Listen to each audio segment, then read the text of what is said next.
چین اور پاکستان کے درمیان سمجھوتوں اور مفاہمت کے متعدد یادداشتوں پر دستخط کیے گئے ہیں۔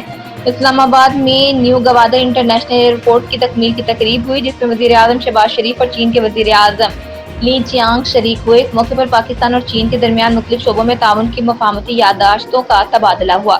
دونوں ملکوں کے درمیان اسمارٹ کلاس رومز کے حوالے سے دستاویز کا تبادلہ ہوا۔ سی پیک کے تحت گوادر پر 27ویں جوائنٹ ورکنگ گروپ کے اجلاس کے انعقاد کی دستاویز کا بھی تبادلہ کیا گیا۔ سی پیک ورکنگ گروپ سے متعلق مفاہمتی یادداشت کی دستاویز کا تبادلہ ہوا۔ پاکستان اور چین کے درمیان انسانی وسائل کی ترقی سے متعلق دستاویز کا تبادلہ ہوا۔ دونوں ملکوں کے درمیان اطلاعات اور مواصلات کے شعبوں میں تعاون سے متعلق مفاہمتی یادداشت طے پائی گئی، جبکہ آبی وسائل کے شعبے میں بھی مفاہمتی یادداشت پر دستخط ہوئے۔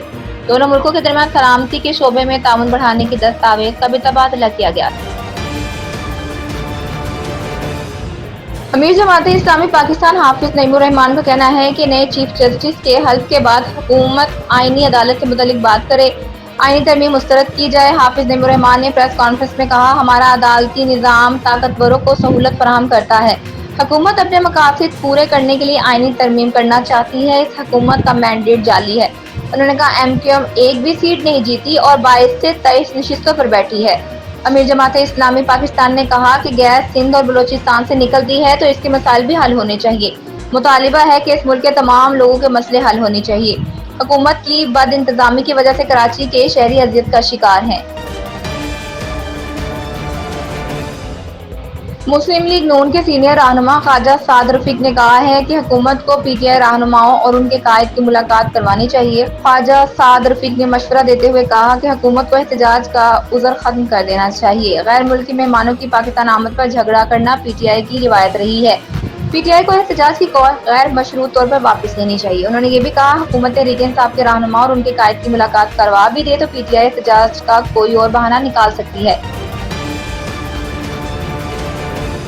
اسپیکر پنجاب اسمبلی ملک محمد احمد خان کا کہنا ہے کہ پی ٹی آئی جان بوجھ کر احتجاج کے لیے اہم دن منتخب کرتی ہے۔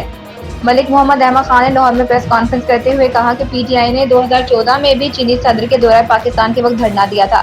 قوم کے متحد ہونے کے دن احتجاج قوم کو تقسیم کرنے کی سازش ہے۔ انہوں نے سوالیہ انداز میں کہا کہ 2014 میں بھی پی ٹی آئی کے احتجاج کی سمجھ نہیں آئی تھی۔ کیا اپوزیشن کا احتجاج کا حق فوجی تنصیبات پر حملہ کرنا ہے؟ کیا جلاؤ گھیراؤ کرنا ان کا آئینی حق ہے؟ اسپیکر پنجاب اسمبلی نے کہا کہ سرحدوں کی حفاظت کرنے والوں کا فخر نہیں چھینا جانا چاہیے۔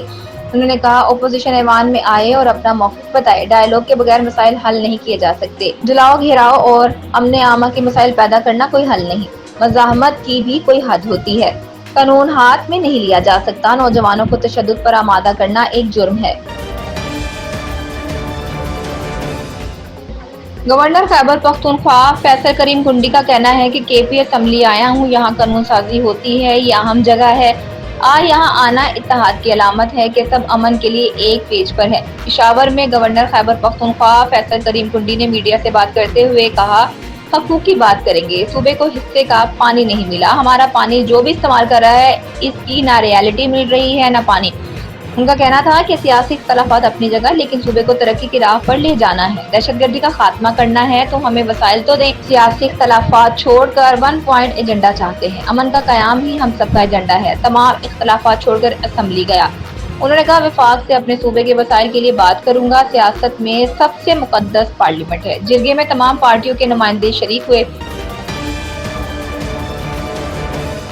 مشیر اطلاع خیبر پختونخوا بیرسٹر محمد علی سیف کا کہنا ہے کہ شنگھائی تعاون تنظیم کے اجلاس پر حکومت سیاسی دکان چمکانے کی ناکام کوشش کر رہی ہے۔ خواجہ آصف اور احسن اقبال کے بیان پر اپنے رد عمل کا اظہار کیا۔ انہوں نے کہا کہ پی ٹی آئی کے احتجاجی کال پر لیگی وزراء کی چیخیں پھر شروع ہو گئیں۔ پرامن احتجاج ہمارا جمہوری اور آئینی حق ہے۔ مشیر اطلاع خیبر پختونخوا کا مزید کہنا تھا کہ بانی پی ٹی آئی کے خلاف مقدمات کے خاتمے اور ان کی رہائی تک احتجاج جاری رہے گا۔ جعلی حکومت کے دور میں ملک کی معیشت کا پہیہ جام ہو چکا ہے۔ خواجہ آصف ایک خاتون سے ہار کر وزیر بنے ہیں۔ احسن اقبال سی پیک پر سیاسی بیان بازی کر رہے ہیں۔